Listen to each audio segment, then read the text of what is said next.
Güzel harmoni ifası Gündüz İsmailov, güzel sanatkarımız ve Karamanımız Demetal Alsamlı, eşk olsun.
İstəyirəm ki, yolumda da qoran nə də qış olsun.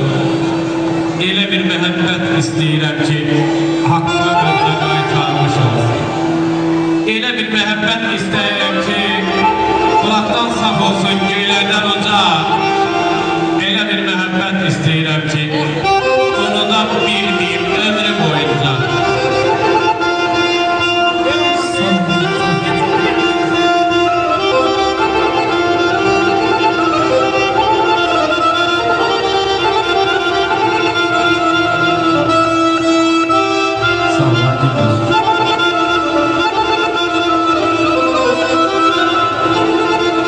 O gün ki doğurdum ona da, mesle dünya değil.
sınavlara tay oldum. Bir həsrət var, bir ayrılıq, bir də mən.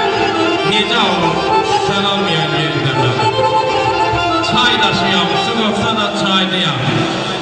Qarda qışda gəzməməli yaylıyam. Sevgim o taydadır, mən bu taylıyam. Sən həsrətə pəncərəsən, pərdə mən. Necə olub, sən olmayan yerdə mən. Vədə verdin, aylar ötdü, il oldu. Mən gözlədim, gözlədiyəm, dil oldu. Ürək qoyub getdin, yandı, kül oldu. Çətin dözəm, sənsiz adlı dərdəmə.